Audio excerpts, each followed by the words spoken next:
പരിശുദ്ധതയുടെ പറുദീസയിലേക്ക് ഏവർക്കും ഹൃദയം നിറഞ്ഞ സ്വാഗതം.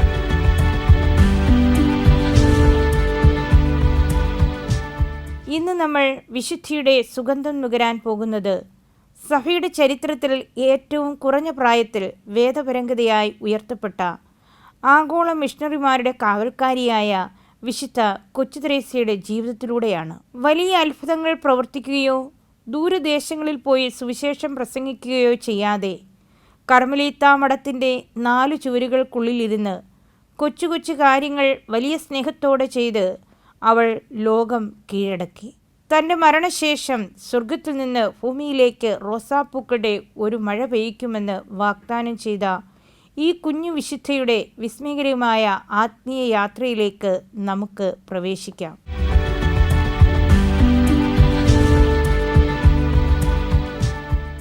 1873 ജനുവരി 2 ഫ്രാൻസിലെ അലൻസോൺ എന്ന സ്ഥലത്താണ് കൊച്ചു തെരേസ്യ ജനിച്ചത്.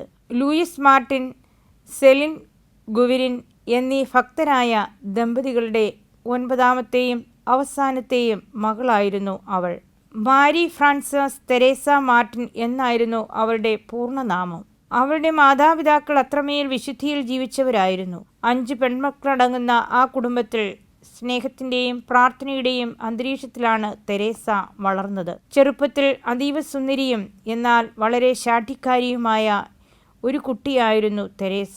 വീട്ടിലെ എല്ലാവരുടെയും ഓമനപുത്രിയായിരുന്ന അവൾക്ക് 4.5 വയസ്സുള്ളപ്പോൾ ജീവിതത്തിലെ ആദ്യത്തെ വലിയ ദുരന്തം സംഭവിച്ചു. അവളുടെ പ്രിയപ്പെട്ട മാതാവ് സ്തനാർബുദം ബാധിച്ച് മരണമടഞ്ഞു. അമ്മയുടെ ഈ വിയോഗം കുഞ്ഞു തെരേസയുടെ മനസ്സിൽ കടുത്ത ആഘാതമുണ്ടാക്കി. അതുവരെ സന്തോഷവതിയായിരുന്ന അവൾ പെട്ടെന്ന് അതീവ സങ്കടക്കാരിയും ചെറിയ കാര്യങ്ങൾക്ക് പോലും കരയുന്നവളുമായി മാറി. അമ്മയുടെ മരണശേഷം പിതാവ് ലൂയിസ് മാർട്ടിൻ തൻ്റെ മക്കളോടൊപ്പം ലിസ്യു എന്ന ഗ്രാമത്തിലേക്ക് താമസം മാറി. അവിടെ വെച്ച് തെരേസയുടെ മൂത്ത സഹോദരിയായ പൗളിൻ അവളെ ഒരു അമ്മയെപ്പോലെ പരിപാലിച്ചു. എങ്കിലും വിദ്യാലയത്തിലെ അനുഭവങ്ങളും അമ്മയുടെ ഓർമ്മകളും അവളെ എപ്പോഴും അസ്വസ്ഥയാക്കിയിരുന്നു. അവൾക്ക് 10 വയസ്സുള്ളപ്പോൾ കടുത്ത മാനസിക ശാരീരിക അസുഖം ബാധിച്ച് അവൾ മരണക്കിടക്കയിലായി. ആർക്കും ആ രോഗം മാറ്റാൻ കഴിഞ്ഞില്ല. എന്നാൽ 1883 മെയ് 13 അവളുടെ മുറിയിൽ സ്ഥാപിച്ചിരുന്ന പരിശുദ്ധ കന്യകമറിയത്തിൻ്റെ രൂപം അത്ഭുതകരമായി തെരേസയെ നോക്കി മനോഹരമായി പുഞ്ചിരിച്ചു. ആ സ്വർഗീയ പുഞ്ചിരി കണ്ട നിമിഷം തന്നെ തെരേസയുടെ വിട്ടുമാറാത്ത രോഗം പൂർണ്ണമായി ഭേദമായി. അവൾക്ക് പുതിയൊരു ആത്മീയ ഉണർവ് ലഭിച്ചു. ദൈവത്തിൻ്റെ പ്രത്യേക സംരക്ഷണം തനിക്കൊപ്പമുണ്ടെന്ന വലിയൊരു ബോധ്യം ആ കൊച്ചു പെൺകുട്ടിയുടെ ഉള്ളിൽ നിറയുകയായിരുന്നു. അവളുടെ രോഗം മാറിയെങ്കിലും തെരേസയുടെ അമിത വൈകാരികതയും ചെറിയ കാര്യങ്ങൾക്ക് കരയുന്ന സ്വഭാവവും മാറിയിരുന്നില്ല. ഈ സ്വഭാവം കാരണം തനിക്ക് ആത്മീയമായി വളരാൻ കഴിയില്ലെന്ന് അവൾ വിഷമിച്ചു. എന്നാൽ 1886 ക്രിസ്മസ് തലേന്ന് രാത്രിയിൽ അവളുടെ ജീവിതത്തെ മാറ്റിമറിച്ച ആ വലിയ അത്ഭുതം നടന്നു. അന്ന് രാത്രി ദിവ്യബലി കഴിഞ്ഞ് വീട്ടിലെത്തിയപ്പോൾ തെരേസയുടെ കൊച്ചുകുട്ടികളെപ്പോലെയുള്ള സ്വഭാവം കണ്ട പിതാവ് അല്പം മടുപ്പോടെ ഒരു വാക്ക് പറയുകയുണ്ടായി. സാധാരണയായിരുന്നെങ്കിൽ തെരേസ ആ നിമിഷം ഉറക്കെ കരയുമായിരുന്നു. എന്നാൽ അന്ന് രാത്രി ഈശോ അവളുടെ ഹൃദയത്തിൽ അത്ഭുതകരമായ ഒരു മാറ്റം വരുത്തി. അവൾ കണ്ണുനീരൊഴുക്കുന്നതിന് പകരം തൻ്റെ സങ്കടങ്ങളെല്ലാം ഉള്ളിലൊതുക്കി പുഞ്ചിരിയോടെ പിതാവിൻ്റെ മുൻപിലെത്തി ക്രിസ്മസ് സമ്മാനങ്ങൾ വാങ്ങി. അതിനുശേഷം അവളുടെ ഉള്ളിലെ കുട്ടിത്തം മാറി ആത്മീയമായൊരു പക്വത അവൾക്ക് ആ നിമിഷം ലഭിച്ചു. തെരേസ ഇതിനെ തൻ്റെ പൂർണ്ണ മാനസാന്തരം എന്നാണ് വിശേഷിപ്പിച്ചത്. അതിനുശേഷം അവൾ മറ്റുള്ളവരുടെ സങ്കടങ്ങൾ മനസ്സിലാക്കാനും ആത്മാക്കളുടെ രക്ഷയ്ക്കായി പ്രാർത്ഥിക്കാനും തുടങ്ങി. സ്വന്തം സ്വാർത്ഥതയിൽ നിന്ന് മാറി ദൈവസ്നേഹത്തിലേക്ക് അവൾ പൂർണ്ണമായി പ്രവേശിച്ചു. അക്കാലത്ത് ഫ്രാൻസിനെ നടുക്കിയ ഹെൻറി ഫ്രാൻസിനി എന്ന ക്രൂരനായ കൊലയാളി വധശിക്ഷയ്ക്ക് വിധിക്കപ്പെട്ടിരുന്നു. അവൻ മാനസാന്തരപ്പെടാൻ വേണ്ടി തെരേസ കഠിനമായി പ്രാർത്ഥിക്കുകയും ഉപവസിക്കുകയും ചെയ്തു. അവളുടെ പ്രാർത്ഥനയുടെ ഫലമായി വധശിക്ഷാ പീഠത്തിലേക്ക് കയറുന്നതിന് തൊട്ടു മുൻപ് ആ കൊലയാളി വൈദികൻ്റെ കയ്യിൽ നിന്ന് ക്രൂശിത രൂപം വാങ്ങി 3 തവണ ചുംബിച്ചു. ഈ വാർത്തയറിഞ്ഞ തെരേസയ്ക്ക് പാപികളുടെ മാനസാന്തരത്തിനായി പ്രാർത്ഥിക്കാനുള്ള വലിയൊരു ആവേശം ലഭിച്ചു. താൻ പ്രാർത്ഥിച്ചാൽ ഈശോ ആത്മാക്കളെ രക്ഷിക്കുമെന്ന് അവൾക്ക് ഉറപ്പായി. കർമ്മലീത്ത സന്യാസ സഭയിൽ ചേർന്ന് ലോകത്തിനു വേണ്ടി പ്രാർത്ഥിക്കാനുള്ള അവളുടെ ആഗ്രഹം കൂടുതൽ ശക്തമായി. തെരേസയ്ക്ക് കേവലം 15 വയസ്സ് മാത്രമുള്ളപ്പോഴാണ് കർമ്മലീത്ത മഠത്തിൽ ചേരാൻ അവൾ ആഗ്രഹിച്ചത്.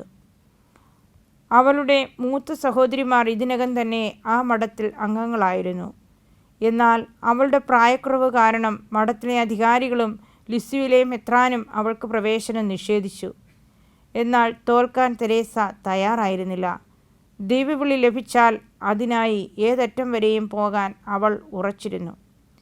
1887 ഫ്രാൻസിലെ വിശ്വാസികൾ റോമയിലേക്ക് നടത്തിയ ഒരു തീർത്ഥാടന സംഘത്തിൽ പിതാവിനോടൊപ്പം തെരേസയും പങ്കെടുത്തു.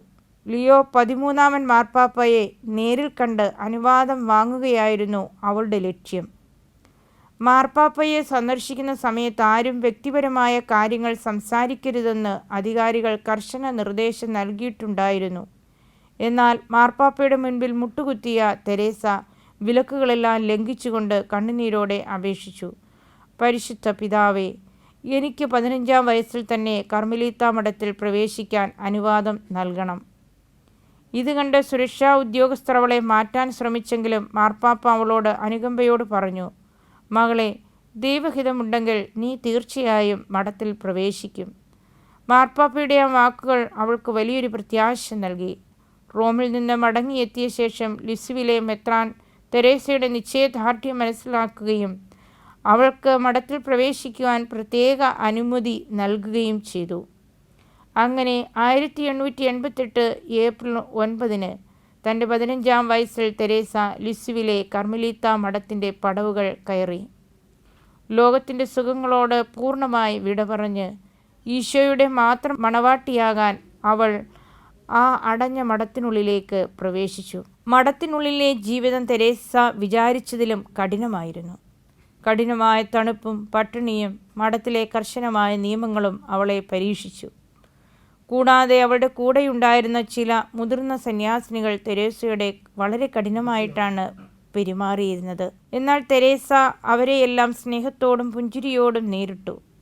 തനിക്കിഷ്ടമില്ലാത്ത സന്യാസിനികളുടെ കൂടെ ഇരിക്കാനും അവരെ സഹായിക്കാനും അവൾ കൂടുതൽ താല്പര്യം കാണിച്ചു. സഭയുടെ ചരിത്രത്തിലെ വലിയ വിശുദ്ധരെ പോലെ കഠിനമായ തപസ്സുകളോ വലിയ അത്ഭുതങ്ങളോ പ്രവർത്തിക്കാൻ തൻ്റെ കൊച്ചു ശരീരത്തിന് കഴിയില്ലെന്ന് തെരേസ മനസ്സിലാക്കി. സ്വർഗത്തിലേക്ക് കയറാൻ വലിയ യോഗ്യതകളില്ലാത്ത തനിക്കായി ഒരു ലിഫ്റ്റ് ദൈവം ഒരുക്കിയിട്ടുണ്ടാകുമെന്ന് അവൾ വിശ്വസിച്ചു. അങ്ങനെയാണ് അവൾ തനതായ ആത്മീയ തത്വശാസ്ത്രമായ ചെറിയ വഴി കണ്ടെത്തുന്നത്. ഈ ചെറിയ വഴി എന്നത് തികച്ചും ലളിതമായിരുന്നു. ദൈവത്തെ കൊച്ചുകുട്ടി അപ്പനെ വിശ്വസിക്കുന്നത് പോലെ പൂർണ്ണമായി വിശ്വസിക്കുക. വലിയ കാര്യങ്ങൾ ചെയ്യാനല്ല, മറിച്ച് അനുദിന ജീവിതത്തിലെ ഏറ്റവും ചെറിയ കാര്യങ്ങൾ ഈശോയോടുള്ള വലിയ സ്നേഹത്തോടെ ചെയ്യുക എന്നതായിരുന്നു അത്. നിലത്ത് വീഴുന്ന ഒരു ചെറിയ പിൻ പോലും ദൈവസ്നേഹത്തോടെ എടുത്താൽ അത് ഒരു ആത്മാവിനെ രക്ഷിക്കുമെന്ന് അവൾ പഠിപ്പിച്ചു. അവളുടെ ഈ ആത്മീയപാത സന്യാസിനികൾക്ക് വലിയൊരു വെളിച്ചമായി മാറി. ഭയത്തോടെയല്ല, മറിച്ച് അതിരിട്ട സ്നേഹത്തോടെ വേണം ദൈവത്തെ സമീപിക്കേണ്ടതെന്ന് അവൾ തൻ്റെ ജീവിതത്തിലൂടെ കാണിച്ചു തന്നു. താൻ ദൈവത്തിൻ്റെ കയ്യിലെ ഒരു കൊച്ചു പന്താണെന്നും ഈശോയ്ക്ക് ഇഷ്ടമുള്ളതുപോലെ ആ പന്ത് തട്ടിക്കളിക്കാമെന്നും അവൾ തൻ്റെ ഡയറിയിൽ എഴുതി. വിനയത്തിൻ്റെയും സമർപ്പണത്തിൻ്റെയും പരമോന്നത മാതൃകയായിരുന്നു അത്. മഠത്തിലെ ഒത്തുചേരലുകൾക്കിടയിലും തെരേസ സംസാരിക്കുന്ന ആത്മീയ കാര്യങ്ങൾ കേട്ട അവളുടെ മൂത്ത സഹോദരിയും അവിടുത്തെ സുപ്പീരിയറുമായിരുന്ന മദർ ആഗ്നസ് തെരേസയോട് അവളുടെ കുട്ടിക്കാലത്തെ ഓർമ്മകളും ആത്മീയ ചിന്തകളും എഴുതി വയ്ക്കാൻ ആവശ്യപ്പെട്ടു. പരുഷമായ കടലാസുകളിൽ പെൻസിൽ ഉപയോഗിച്ച തെരേസ തൻ്റെ ജീവിതം എഴുതാൻ തുടങ്ങി. ഇതാണ് പിൽക്കാലത്ത് ലോകപ്രശസ്തമായ ഒരു ആത്മാവിൻ്റെ കഥ എന്ന പുസ്തകമായി മാറിയത്. ഈ പുസ്തകം കേവലം ഒരു ആത്മകഥയല്ല, മറിച്ച് ആത്മീയതയുടെ വലിയൊരു വഴികാട്ടിയാണ്. ദൈവസ്നേഹത്തെക്കുറിച്ച് തെരേസ എഴുതിയ വരികൾ വായിക്കുന്ന ആരുടെയും ഹൃദയമലിയും. താൻ സഭയുടെ ഹൃദയത്തിൽ സ്നേഹമായിരിക്കുമെന്ന് അവൾ പ്രഖ്യാപിച്ചു. എൻ്റെ വിളി സ്നേഹമാണ് എന്ന അവളുടെ വാക്കുകൾ സഭയുടെ പ്രേക്ഷിത ചൈതന്യത്തിൻ്റെ കാതലായി മാറി. തൻ്റെ രോഗാവസ്ഥയിലും കഠിനമായ ശാരീരിക വേദനകൾക്കിടയിലും അവൾ ആ പുസ്തകം എഴുതി തീർത്തു.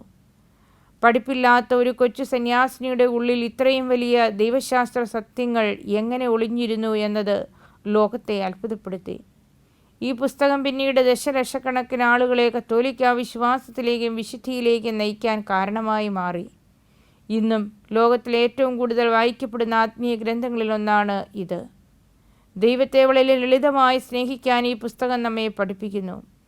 തെരേസയുടെ മരണശേഷം ഈ പുസ്തകം പുറത്തു വന്നപ്പോഴാണ് ലോകം ആ കൊച്ചു ചെറുപുഷ്പത്തിൻ്റെ വിശുദ്ധിയുടെ ആഴം എത്രമാത്രം വലുതായിരുന്നുവെന്ന് തിരിച്ചറിഞ്ഞത്. കൊച്ചു തെരേസ്യ കർമ്മലീത്ത മഠത്തിൻ്റെ ഉള്ളിൽ നിന്ന് ഒരിക്കൽ പോലും പുറത്തു പോയിട്ടില്ലാത്ത ഒരു സന്യാസിനിയായിരുന്നു. ദൂരദേശങ്ങളിൽ പോയി സുവിശേഷം അറിയിക്കാൻ അവൾക്ക് ശാരീരികമായി സാധിച്ചില്ല. എന്നാൽ അവളുടെ ഹൃദയം ലോകം മുഴുവനുമുള്ള മിഷണറിമാർക്ക് വേണ്ടിയാണ് സ്പന്ദിച്ചത്. മഠത്തിനുള്ളിലിരുന്ന് അവൾ ചെയ്ത കഠിനമായ പ്രാർത്ഥനകളും ത്യാഗങ്ങളും മിഷൻ രംഗങ്ങളിൽ പ്രവർത്തിക്കുന്ന വൈദികർക്ക് വലിയൊരു ഊർജമായി മാറി. മഠത്തിലെ അധികാരികൾ തെരേസയെ മിഷൻ രംഗങ്ങളിൽ പ്രവർത്തിക്കുന്ന 2 വൈദികർക്ക് ആത്മീയ സഹോദരിയായി നിശ്ചയിച്ചു കൊടുത്തു.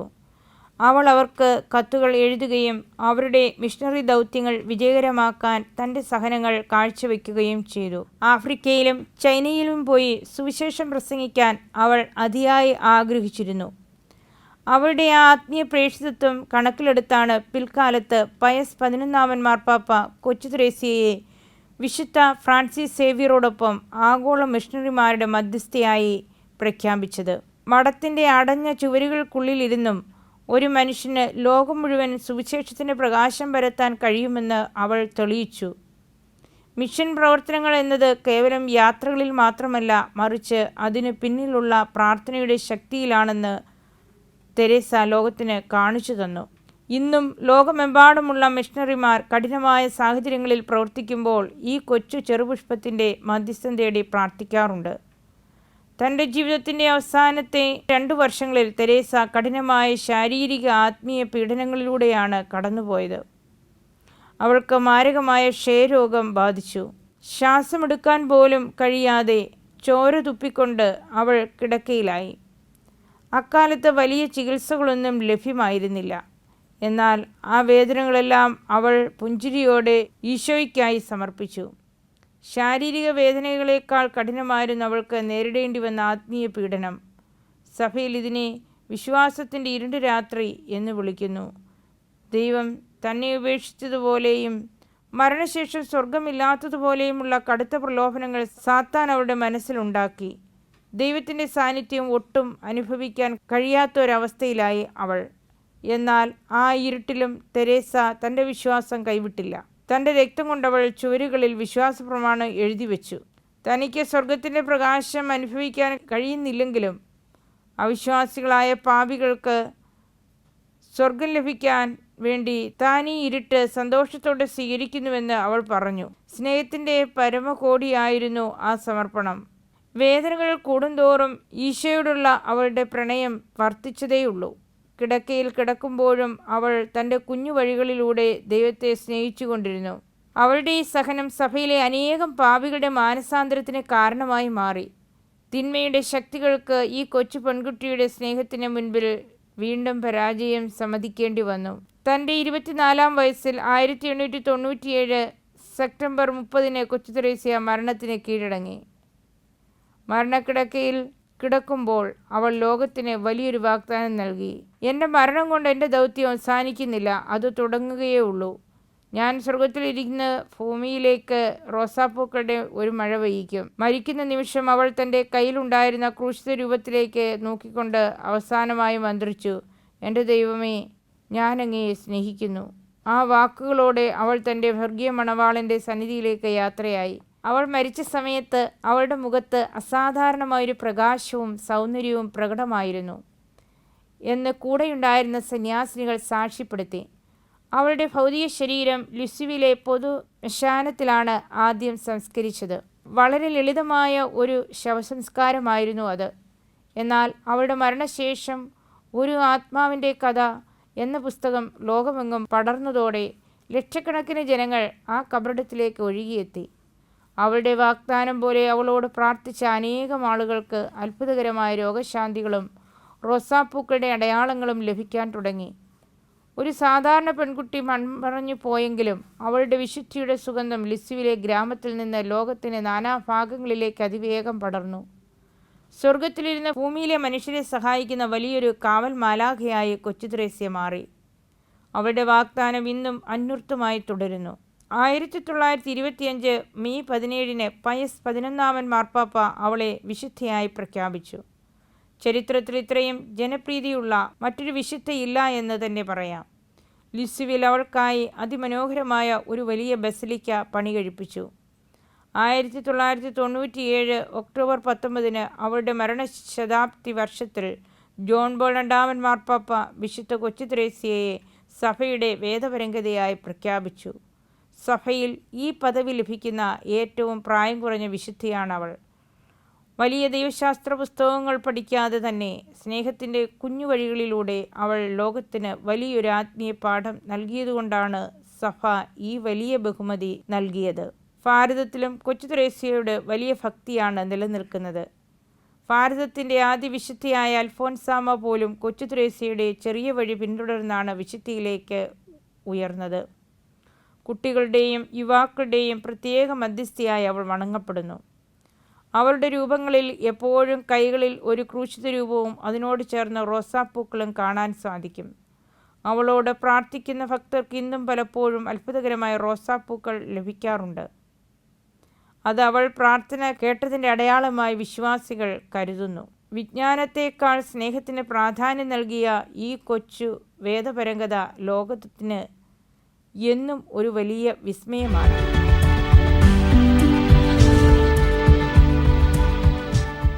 ആത്മീയ പാഠങ്ങളും സന്ദേശവും. ചെറിയ കാര്യങ്ങൾ സ്നേഹത്തോടെ ചെയ്യുക.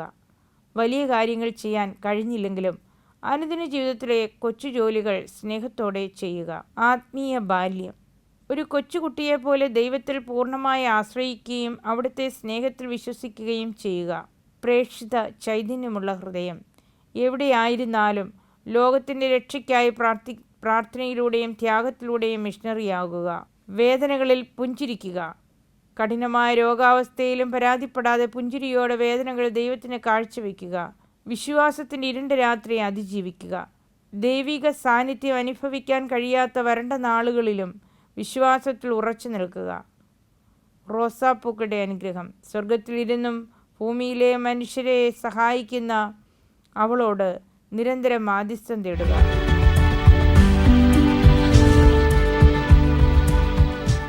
വിശുദ്ധ കൊച്ചു ത്രേസ്യ.